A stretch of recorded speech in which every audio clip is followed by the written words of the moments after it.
o nosso boa noite, o agradecimento a todos que aqui estão e também aqueles irmãos que nos acompanham ou irão acompanhar depois através da Web TV. Nosso trabalho hoje tem um objetivo de fazer algum estudo, alguma reflexão em torno de algumas cenas, algumas narrativas desse espírito de irmão Jacó, dessa obra Voltei, obra essa que foi recebida pelo médium conhecido por todos nós, o Chico Xavier.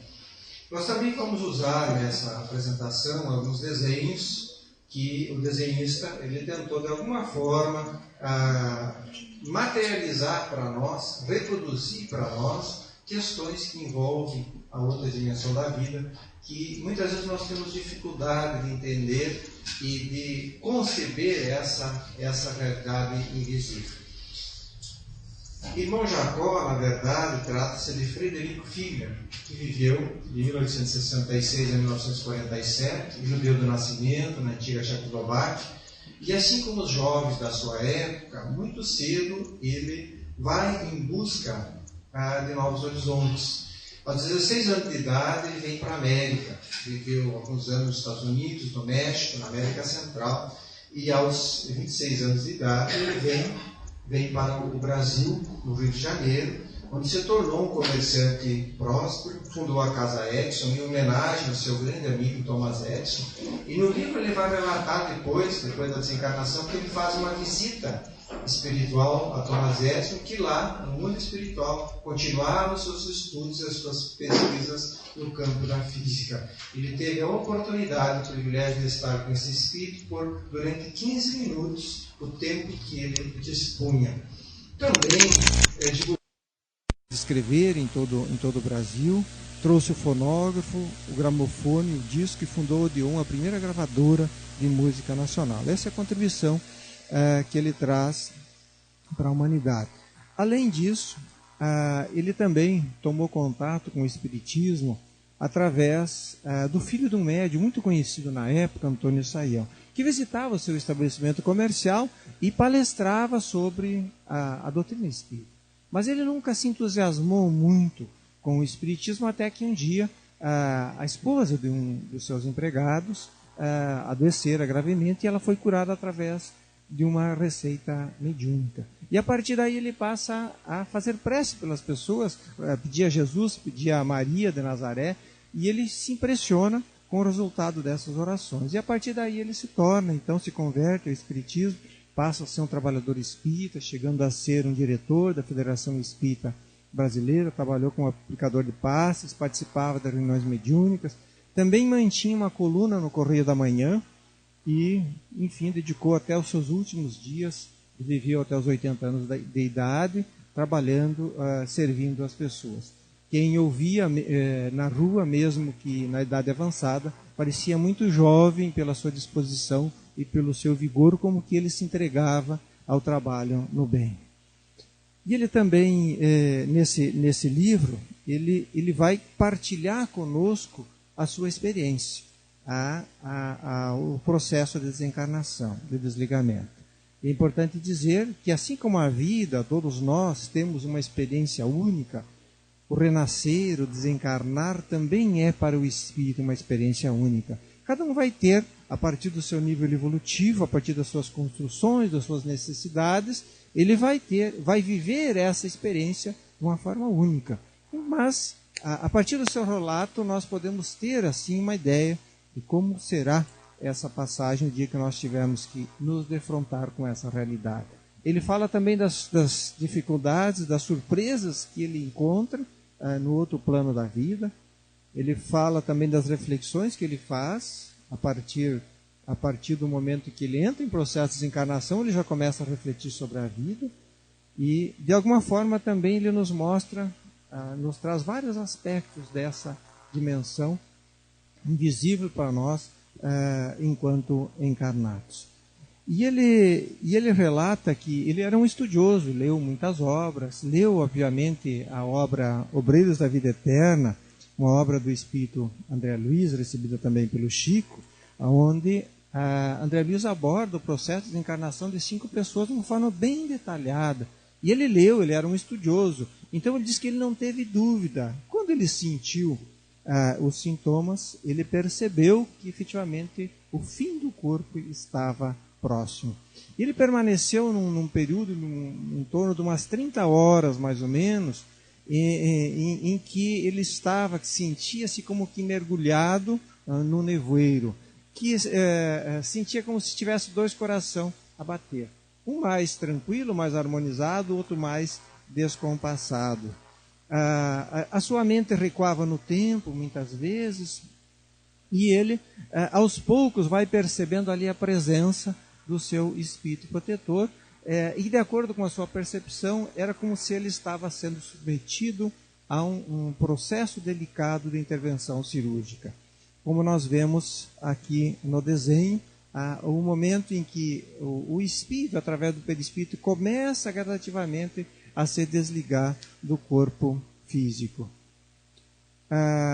Depois de 2 horas de aplicação de passes, em especial na região do centro coronário, ele sentiu uma espécie de choque, percebeu que houve o desligamento de alguns laços mais fortes. Quando acontece esse processo de desligamento desses laços mais fortes, ele é como se, diz ele, de acordo com a sua percepção, é como se as comportas de uma represa houvessem sido arrebentadas. Energias muito fortes o envolveram naquele momento. E durante esse processo, ele começa a rever de uma forma muito rápida a sua existência.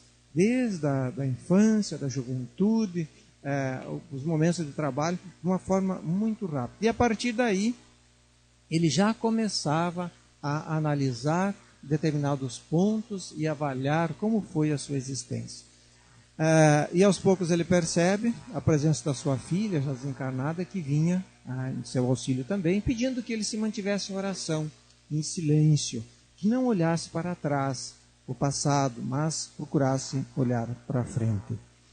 Todos os espíritos, todos nós que vamos passar pelo processo de desencarnação, nós vamos vivenciar esse momento em que há esse desligar do corpo físico, em que há uma expansão da nossa consciência. Para que haja essa possibilidade de desligamento do perispírito, desligando do corpo físico, há essa expansão perispiritual. E na medida que há a expansão do perispírito, também há a expansão da nossa consciência. Por isso o espírito mais lúcido, ele consegue ter um olhar sobre suas ações no mundo, de uma forma que às vezes, enquanto encarnado, nós não temos. Para que já deste momento fique bem claro alguns pontos principais da sua existência que ele tem que avaliar, que tem que analisar e tem que corrigir.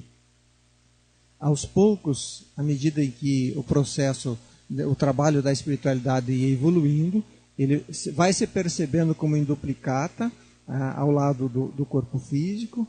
A sua filha estava ali em oração e ele não conseguia distinguir se ele estava ouvindo ela com os ouvidos do corpo físico ou já através dos ouvidos do corpo espiritual. No desenho nós vemos ele ainda ligado ao corpo físico, e ela, percebendo a sua natural dificuldade naquele momento, repetindo um costume, um hábito da família, ela começa a repetir as palavras do Salmo. Trazemos apenas algumas palavras. O Senhor é nosso pastor, nada nos faltará. Ainda que andemos pelo vale da sombra e da morte, não tememos mal algum, porque Ele está conosco. A sua vontade e a sua vigilância nos consolam. E à medida que ela ia repetindo aquelas palavras, ele percebe que energias imponderáveis, minúsculas partículas de luz, o envolviam, ajudando-o naquele processo de desligamento. Aos poucos a sua percepção vai ampliando, e ele consegue ver, então, pela primeira vez, o seu espírito protetor, que estava ali, e Bezerra de Menezes, que veio auxiliar naquele processo. E ele um pouco constrangido pelo trabalho que estava dando para a espiritualidade, já que ele era um profundo conhecedor, que esteve em contato através da mediunidade, com outro plano da vida, ao longo de muito tempo. Bezerra de Menezes vai dizer que ele não se preocupe, que estava vivendo uma realidade que para ele não ia ser muito difícil, porque ele teve uma vida muito ativa de trabalho útil, mas ele estava sofrendo porque o ambiente estava impregnado de fluidos gravitantes. E aí depois ele escreve que depois, mais tarde, ele, já no mundo espiritual, ele foi exatamente descobrir o que se trata os fluidos gravitantes. Que os objetos de uso pessoal emitem radiações que se casam às nossas ondas magnéticas, criando elementos de vinculação entre nós e eles. Por isso se fala muito no desapego das coisas, dos nossos bens materiais, das nossas coisas, porque quanto maior é o apego, é como se nós criássemos raízes, nós criássemos um vínculo, uma ligação magnética com as coisas, e isso vai nos prender o dia que nós nos desligarmos do mundo físico, isso vai nos prender na Terra. Então, a necessidade desse desapego. Então, era necessário que ele fosse retirado daquele ambiente, e foi o que a espiritualidade fez, levando para o mar. E ele escreve no livro dizendo que os elos morais com pessoas, coisas, hábitos, vícios são mais fortes que os liames da carne. Vejamos, mais forte que a nossa ligação com o corpo físico. Quem não se preparou para renunciar aos hábitos terrenos, demorará mais para se readaptar. Se readaptar no outro plano, na outra dimensão. Desencarnar é fácil. O problema é o desapego.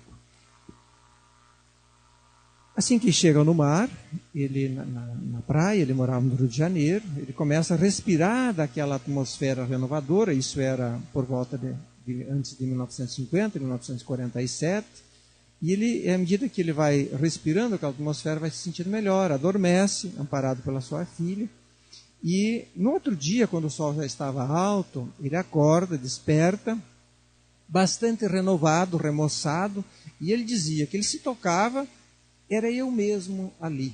Sentia o meu coração batendo, os pulmões no mesmo processo de respiração. Era como se eu fosse encarnado. Um outro fato assim que ele relata, que o colorido do ambiente ele tinha uma outra forma. Que os espíritos, principalmente na condição dele, que já tinha uma certa lucidez, a percepção dos espíritos ela se amplia. Então, o colorido das coisas, ele se torna muito, muito mais amplo. Na sequência, ele também se percebe que estava vestindo um roupão. Não era mais aquele roupão, o mesmo roupão que ele estava usando enquanto estava enfermo, mas um outro roupão. E ele ficou um pouco desconfortável na ilusão que os encarnados pudessem ver ele, porque ele é um homem que gostava sempre de andar bem arrumado. Então a espiritualidade vai providenciar para ele uma nova roupa, um novo terno. No livro dos Médiuns, no capítulo 8, que tem como título Do Laboratório do Mundo Invisível, aqueles que quiserem estudar e ler esse capítulo, é muito interessante, que ali Allan Kardec explica como que funciona os objetos, as roupas utilizadas pelos espíritos. E ele sentia, porque ele estava ainda ligado ao corpo físico, ele sentia uma atração para a sua casa, onde estava acontecendo o seu velório, então a equipe leva ele de volta até onde acontecia o velório. Quando ele estava caminhando pela praia, e aí, dando os primeiros passos, como acontece conosco, quando começamos a caminhar, que enquanto crianças, nós não temos aquela firmeza, aquela adaptação necessária, e ele um pouco meio desajeitado. E acontece um fato interessante, que vinha na direção dele uma senhora encarnada, e ele conversando com os espíritos, fica naquela dúvida se desviava ou se não desviava. Nesse momento de indecisão, ela passa por ele sem que acontecesse nada, sem que ele sentisse o impacto e sem que ela também sentisse o impacto. Por quê? O mundo espiritual é um plano da matéria que vibra em graduação diferente. A única possibilidade de existir interferência entre os dois planos da vida é se existir a afinidade mental, se existir a conexão mental. Não existindo conexão mental, nós passamos pelos espíritos, assim como eles passam por nós, sem que haja interferência de um plano no outro. Assim que ele chega no velório, ele ainda estava ligado ao corpo físico, por esse cordão fluídico, que é o último laço que se rompe. E é importante a gente esclarecer aqui por que da necessidade do espírito demorar nesse processo de desencarnação. Que a morte é um fenômeno físico, biológico, mas a desencarnação é um processo que pode demorar. Tem alguns espíritos, aqueles mais espiritualizados, que conseguiram se desapegar da matéria bem antes. Muitas vezes, quando o corpo dá o último suspiro, o espírito já nem está mais ali, já conseguiu se desligar, já houve a desencarnação. Mas isso não acontece com a maioria. E no caso dele, ainda com um caso de exceção, porque poucas horas depois da morte biológica aconteceu o desligamento final. Quando nós reencarnamos, o nosso espírito, através do perispírito, ele vai moldando, vai gerando aquele novo corpo físico. E à medida em que ele vai moldando esse corpo físico, ele vai com que se enraizando nessa nova matéria. E ao mesmo tempo em que ele vai absorvendo dos genitores do ambiente um fluido vital, que vai dar a vida, vai sustentar a vida orgânica.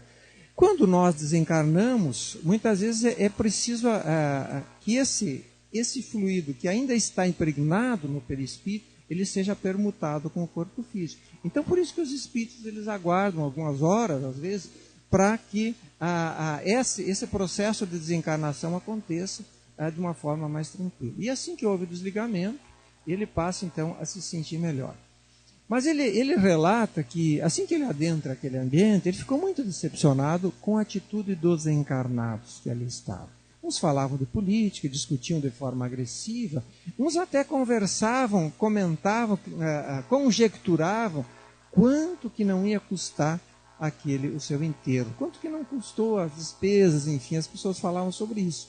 E ele estava muito chateado. E ele disse que sentia uma vontade imensa de se materializar ali para as pessoas e dizer, olha, esqueçam essas questões, esqueçam meus erros, porque as pessoas comentavam também, esqueçam as falsas virtudes que eu não tenho. Mas a espiritualidade achou que não seria conveniente naquele momento, oportuno, e não aconteceu. Aqui também é importante explicar o processo da desencarnação nesse desenho que nós extraímos da Revista Internacional do Espiritismo. Que a desencarnação é um processo de desligamento. É o inverso da reencarnação, que é um processo de ligação. Quando nós reencarnamos, célula a célula, órgão a órgão, o nosso corpo espiritual se liga ao corpo físico. E o processo de desencarnação é o inverso. Ele começa pelas extremidades até que o último laço se rompe. No livro Céu e Inferno, que também é uma obra da codificação, tem um belíssimo texto escrito por Allan Kardec que fala sobre o passamento. Que ele vai dizer, vai relatar ali as condições que favorecem ou desfavorecem o processo da desencarnação. Vale a pena a leitura.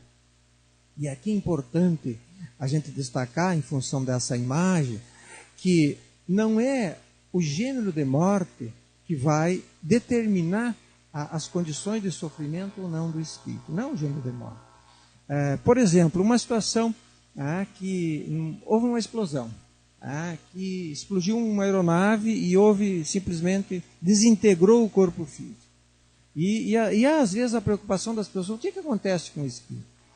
O gênero de morte, por mais violento que seja, não tem nada a ver com o processo de desencarnação. Por quê? Depende do estado da alma, depende dos méritos, depende do merecimento do espírito. Então, mesmo que seja um ato violento, não significa que isso vai impactar no espírito. Assim, às vezes, aquilo que parece ser para nós, aos nossos olhos físicos, uma morte tranquila, serena, pode ser muito perturbador para o espírito. Então, ele relata que, das suas decepções, em relação às pessoas que estavam ali, mas, de repente, ele sentiu que vinha como se fosse uma brisa em direção a ele. Ele se sentia envolvido, e aquilo o renovava, o revigorava, e ele vai procurar de onde que vinha aquela brisa, e ele percebe que havia um grupo de pessoas que estavam em oração, que estavam orando por ele. E o quanto bem faz para ele. E por isso se recomenda a oração durante os velórios, durante os enterros, porque A nossa prece, ela também tem esse poder magnético de ajudar o espírito nesse processo de desligamento. A prece sempre vai ajudar nesse trânsito de um plano para o outro. Assim que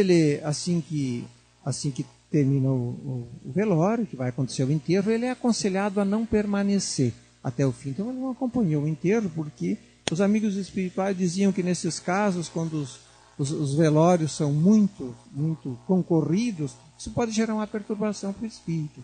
Então os espíritos amigos retiram ele dali, não participa daquele ambiente, ele é levado para a praia novamente, lá naquele ambiente onde a equipe espiritual estava reunindo um grupo de espíritos que partiriam para um outro lugar no mundo espiritual, cada um para a sua região de destino. Por que a praia novamente? A praia e o campo favorecem a retirada dos espíritos da crosta porque tem uma atmosfera mais pura. Ele relata que os pensamentos dos encarnados, os pensamentos desarmonizados, criam verdadeiras barreiras magnéticas que ficam acima de nós, dificultando esse trânsito que acontece de um plano para o outro. Então os espíritos procuram esses lugares que favorecem esse trabalho, essa atividade. Muitos espíritos já haviam desencarnado há mais tempo que também estavam ali sendo reunidos com ele. E aqui acontece um fato interessante, e ele relata isso no livro exatamente com o objetivo de nos mostrar exatamente aonde que estavam as dificuldades dele, para que a gente não venha a correr o mesmo erro. Antes do grupo partir, vem se juntar àquele grupo de espíritos uma pessoa muito simples, uma professora, mas muito iluminada. E ele já ali, ele sentiu uma pontinha de inveja, de ciúme, porque ele olhava para ele, não tinha uma luzinha, e olhava para aquele ser simples, humilde, uma luminosidade enorme. E a sua filha desencarnada, a Marta, que estava ali, teve que dar um cutucãozinho e chamar a atenção dele, dizendo, olha, não é apropriado você estar sentindo isso nesse momento. Isso foi algo que perturbou ele muito tempo. Nós vamos ver logo adiante na história que ele olhava para os outros espíritos irradiando luz e ele nada, nem um clarãozinho. Aqui a equipe seguindo, em fileira, passando pelas regiões umbralinas, à frente de Bezerra de Menezes e Andrade, seu espírito protetor. Cada um dos espíritos ladeados, sustentados pelos seus espíritos protetores e magneticamente sustentados aqui por Bezerra de Menezes. No momento que eles passam pelas regiões umbralinas, que são as regiões que ficam próximas de nós. Então é inevitável, todos nós quando partimos para outra dimensão, nós vamos passar por essas regiões. Isso é inevitável. O que chamou a atenção dele, alguns seres monstruosos que ali se apresentavam, verdadeiros monstros, os monstros que nós estudamos e lemos, faz parte da mitologia, mas não eram espíritos, não eram individualidades, eram criações mentais de espíritos encarnados e desencarnados. Não eram seres providos de vida própria, mas aqueles seres sustentados por mentes de encarnados ou não. E a equipe prosseguia. Quando se aproximaram de uma ponte belíssima, uma luz multicolor atingiu a todos, e aí houve um momento de instabilidade emocional no grupo, que sentindo aquele impacto da luz, os espíritos que estavam ali começaram a se questionar, será que eu mereço adentrar, porque a nossa consciência enquanto desencarnados, ela é mais lúcida, ainda mais na condição dele. Então, eles faziam aquele questionamento, será que eu mereço adentrar numa região melhor? Será que efetivamente eu cumpri com a minha missão lá na Terra? Isso gerou uma instabilidade no grupo. Foi necessário uma nova prece para que o grupo se recomposse, pusesse e continuasse a travessia. Relatando a sensação que ele sentia no momento que estava fazendo aquela travessia, dizendo que momentos surgem na vida que só o profundo silêncio da alma consegue traduzir a paz, o reconhecimento e a alegria. O outro lado da margem daquela ponte, a paisagem completamente diferente. As árvores eram como se fossem cobertas de estrelas, as flores eram cobertas de luz. Espíritos empunham tochas luminosas, faziam cânticos, e o momento em que a professora, um grupo de crianças, vem recepcionar a professora, que ela seria conduzida para uma esfera mais elevada, aonde lá continuaria a sua missão de educadora. Irmão Jacó se perguntar, por que quando a gente está lá na Terra, a gente não lembra mais, ou não se dá conta que um dia nós vamos voltar para o mundo espiritual?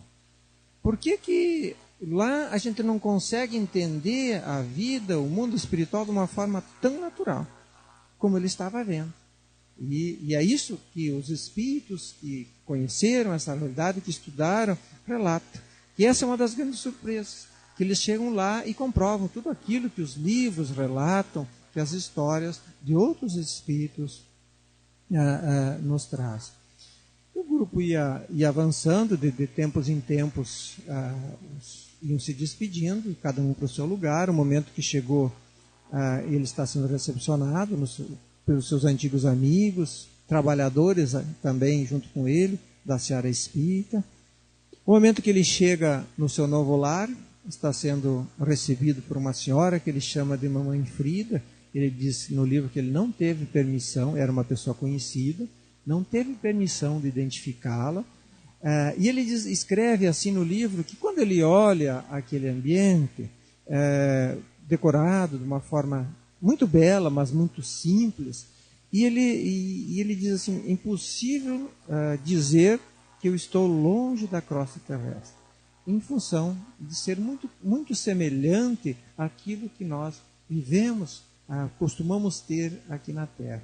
Aos poucos ele vai sentindo um natural enfraquecimento, porque à medida em que ele se afasta da equipe espiritual que sustentava, que dava energia para ele, se sente um sono, e ele vai então adormecer. E no livro ele diz que o sono não era igual ao sono que nós vivemos aqui, que o nível de lucidez do espírito é muito maior. E ele vai novamente fazer um processo, uma viagem de retorno através da sua memória, volta lá na Europa, relembra a viagem que fez aos Estados Unidos, os encontros e as atividades que teve. Quando ele acorda, desperta, ao lado dele estava o seu amigo espiritual, do plantão.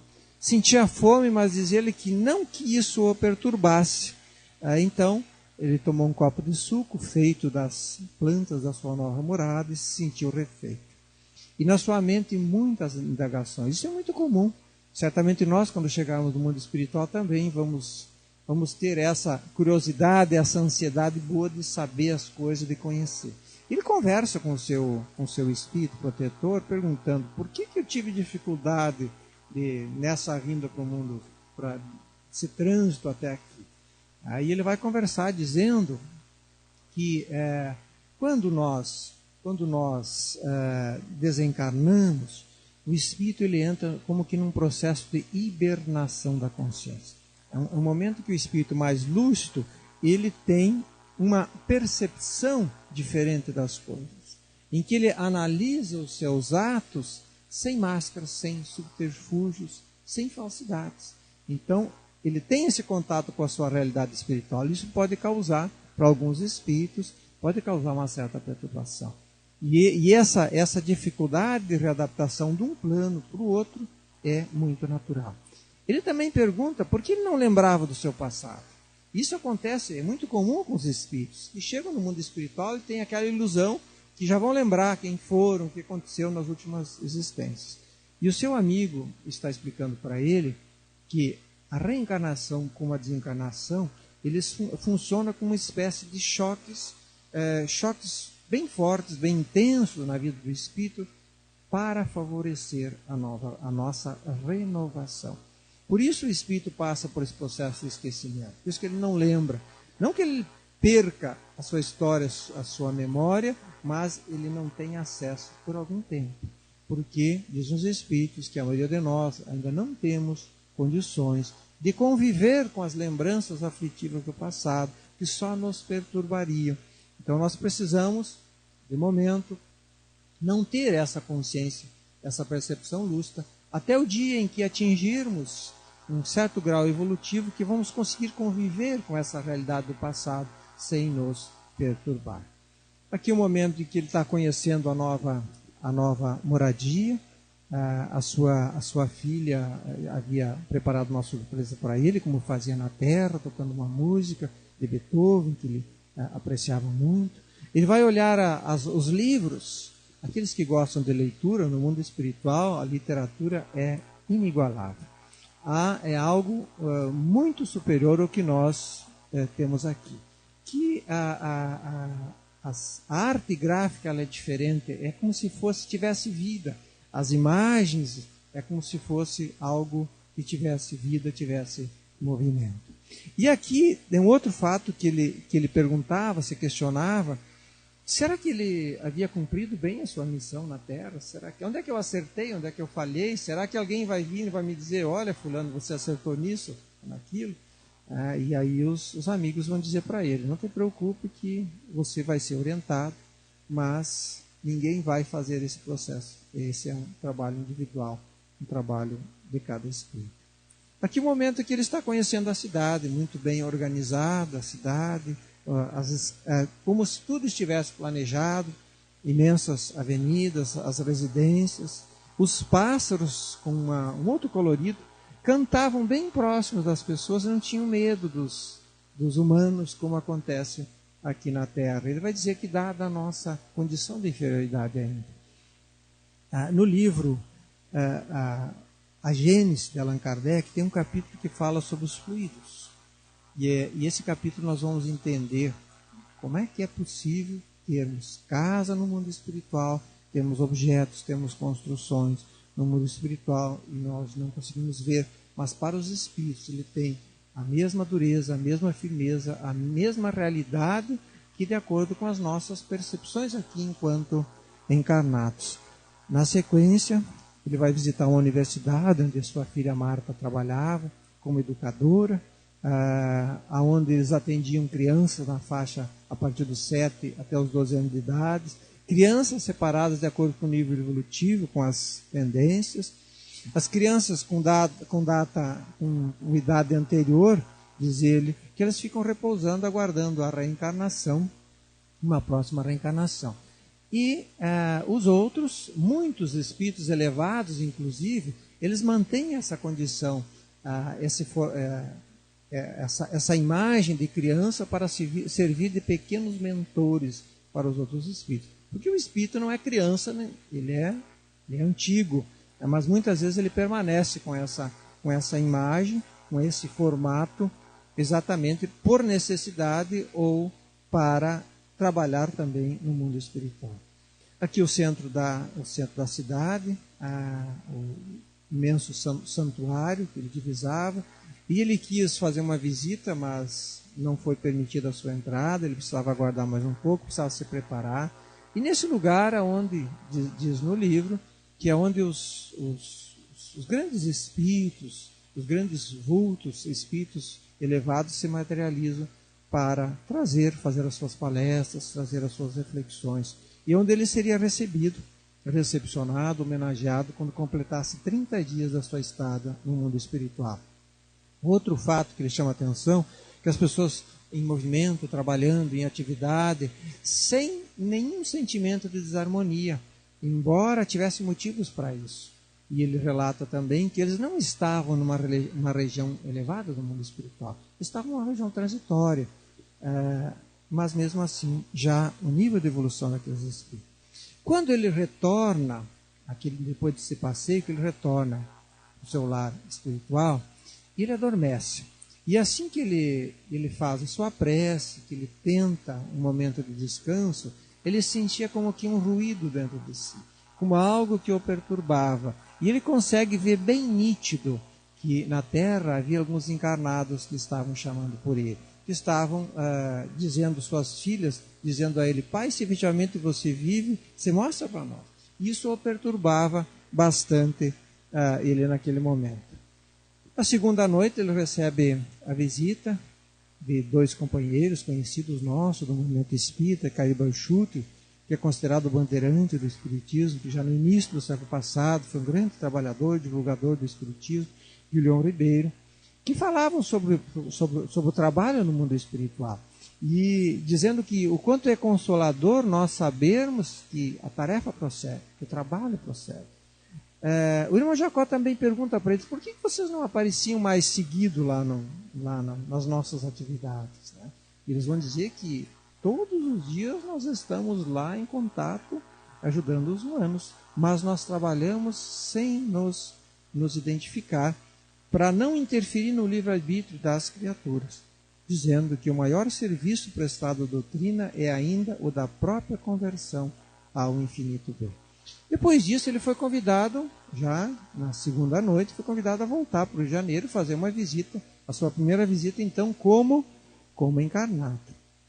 E assim que eles pousaram, né, sobre a terra, já não teve a mesma dificuldade de trânsito, porque já estava melhor, que os espíritos também, assim como existem as rotas que os aviões se utilizam para transitar de um continente para o outro, também os espíritos têm determinadas rotas especiais que favorecem esse trânsito. Mas assim que eles pousaram, o primeiro desejo dele foi de se materializar.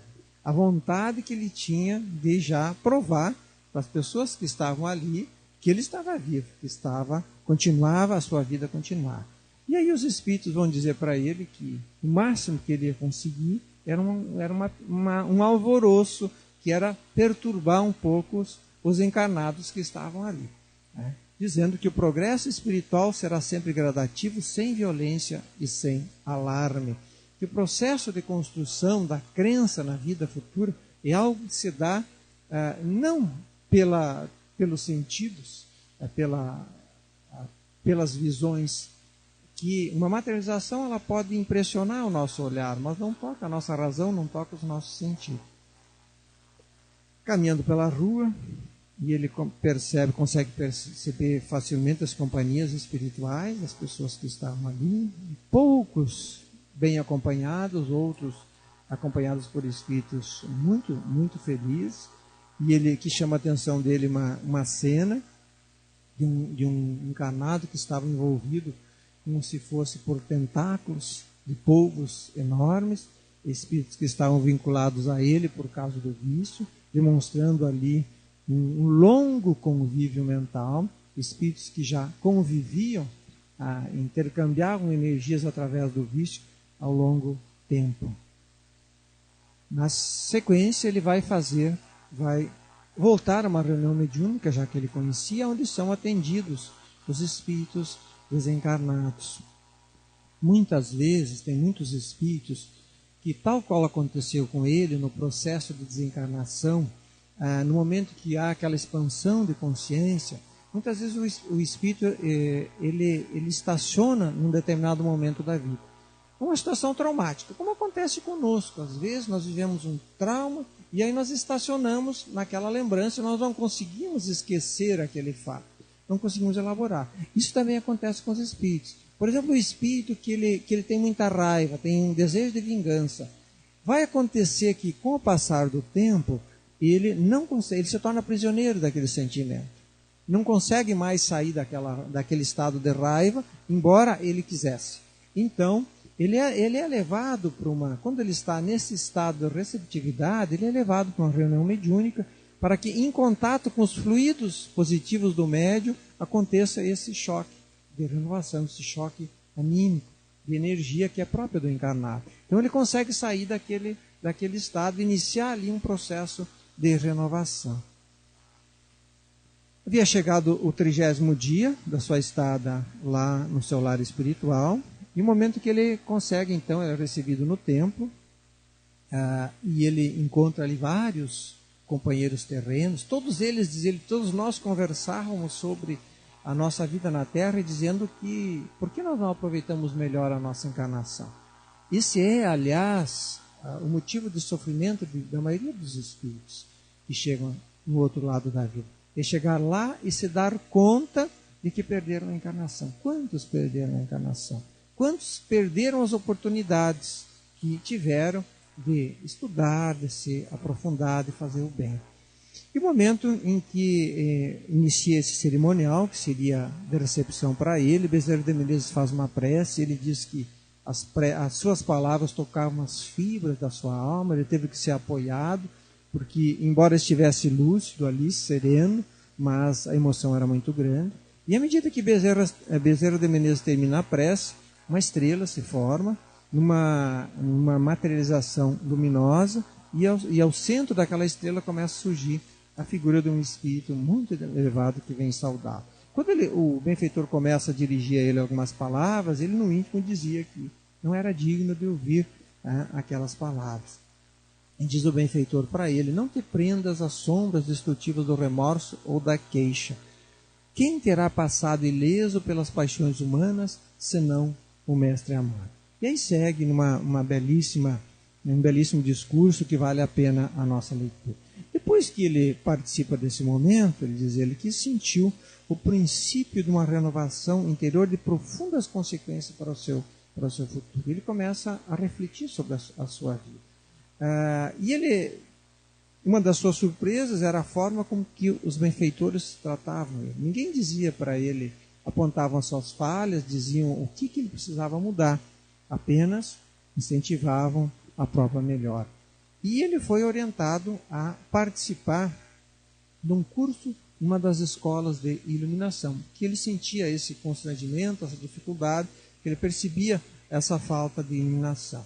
E aos poucos ele percebeu que esse desconforto que ele sentia tinha uma origem, que apontava ou indicava a necessidade de uma mudança de atitude. Então ele se matricula nessa escola e durante 200 dias, enquanto ele estudava, ele vivenciava, frequentava os mais variados lugares de assistência aos espíritos desencarnados. Diz ele que muitas vezes encontrou espíritos que apontavam para ele e diziam: eu te conheci lá da terra, sei como tu era, enfim, apontando os erros, e ele com muita humildade teve que vencer o orgulho e aceitar as críticas, até que um dia, diz ele que retornando para o seu lar espiritual, ele foi assaltado, foi atacado por 16 religiosos que estavam muito revoltados com ele, porque ele, enquanto encarnado, muitas vezes ele criticava esses religiosos, ele combatia-os através das suas colunas que ele escrevia no jornal, e eles estavam ali cobrando dele. E ele já renovado, lembrou de Jesus e fez uma prece, diz ele, uma prece como nunca na sua vida, com muita humildade, ele vai orando por aqueles irmãos que ali estavam. E na medida que ele termina a oração, ele abre os olhos, ele percebe que aqueles irmãos estavam se afastando em silêncio, mas ele via uma luz muito intensa. E ele olhava para trás, olhava para os lados, para ver da onde que vinha aquela luz. Então, o mesmo benfeitor que homenageou no templo vai dizer: não te admires da claridade que te rodeia, ela pertence a ti mesmo, nasce de tuas energias internas, orientadas agora para a bondade suprema. Então ele conseguiu a romper os seus limites, a vencer o orgulho e várias questões que estavam como que aprisionando a sua luz interna. Quando chegou no mundo espiritual, ele se deu conta das dificuldades para o intercâmbio. Porque ele chegou a prometer para os amigos que assim que chegasse no mundo espiritual, ele ia mandar notícias. E ele viu que não era simples assim. E ele ficou até muito chateado, porque ele gostava muito de mandar e ser obedecido. Ele é um homem direto, positivo, enfim. E aí ficou muito contrariado com essa questão de não poder escrever a sua história como ele queria. E então, aos poucos, ele foi se dando conta que ele precisava dessa adaptação, dessa sintonia, dessa afinidade com o médium. O próprio André Luiz, que nós vemos na imagem, juntamente com Emmanuel, a equipe espiritual que trabalhava com Chico Xavier, André Luiz precisou trabalhar com Chico durante 200 dias, 700 dias, para que ele pudesse criar essa afinidade, essa sintonia, para que então ele pudesse começar a ditar as obras. Então, o intercâmbio com o mundo espiritual não é simples, ele é complexo, porque depende, acima de tudo, Primeiro, da necessidade, que os espíritos superiores não fazem nada que não seja para o nosso bem, que não seja útil. E depois, é necessário que haja essa afinização com o médium. Ele escreve no livro, e nós queremos compartilhar aqui para irmos encerrando a nossa apresentação. Ainda encarnado, acreditava que a morte era mera libertação do espírito. Acreditei que o fim das limitações corporais trouxesse inalterável paz ao coração, mas não é bem assim. Os fenômenos morais dentro de nós são sempre fortes e inesperados. Os espíritos relatam que as nossas emoções, elas são muito mais intensas, são muito mais fortes enquanto desencarnados, que enquanto encarnados o nosso corpo físico ele funciona com ele nos dá uma certa estrutura.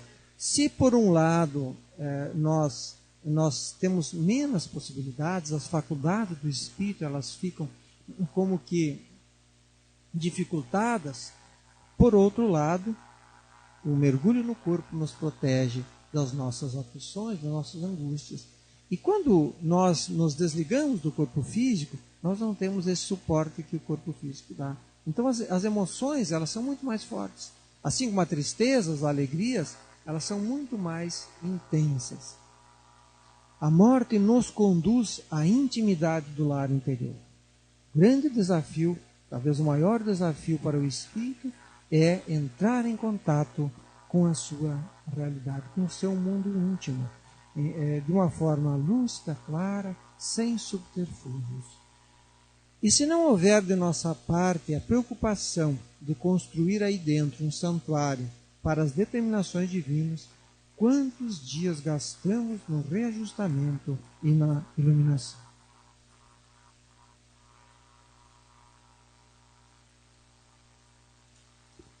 Para encerrar uma reflexão que ele ouve do seu benfeitor, que serve também muito para nós, que certamente um dia nós vamos nos defrontar com essa realidade, com essa experiência inevitável. Aliás, nós já vivemos a desencarnação muitas vezes, já enfrentamos todos os gêneros de morte por necessidades espirituais, para o nosso amadurecimento, e um dia nós vamos estar em contato com essa realidade.